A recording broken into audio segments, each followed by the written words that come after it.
Aldous Huxley's Brave New World was written in England 1932. So what was happening at the time, and why is it relevant to the novel? The 1920s and 30s are known as the interwar period, so basically between the First and Second World Wars. After the First War came the Roaring Twenties and economic prosperity. The idea of the new women was introduced. They worked. There was the flapper who dressed in short skirts, smoked, drank, and became more sexually free. Women also gained the right to vote.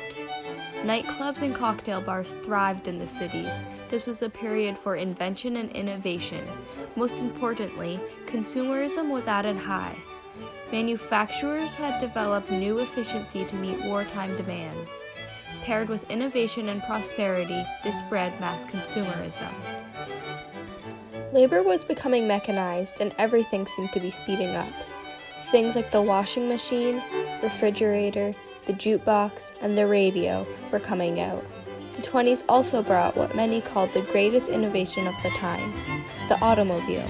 It changed life as society knew it. People began to live and travel in a new way. People like Henry Ford rose up. He is known for his successful automobiles. Instead of the heavy luxury autos being produced at the time, Ford wanted to design a car, one that could be used in working conditions. He called it the T Ford model, and it became a massive success. Demand was so high his factories couldn't keep up.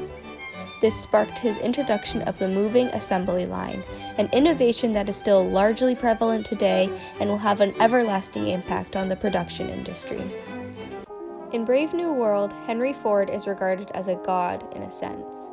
Time is no longer measured in before Christ and after Christ, but before Ford and after Ford. Common phrases in our society like "Oh Lord" are replaced by "Oh Ford" in the novel. The famous clock, Big Ben, has been renamed Big Henry. These small but impactful changes portray the society's value system. They value science over religion or even as a religion itself. Similarly, as mentioned before, humans are no longer born, but rather mass-produced on an assembly line, not so different from Ford's. This drastic and over-exaggerated representation of mass consumerism in the 20s can be interpreted as a warning from Huxley.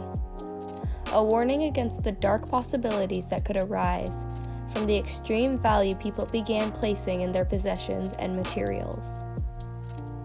This novel allows the reader to fully contemplate the value society holds for objects.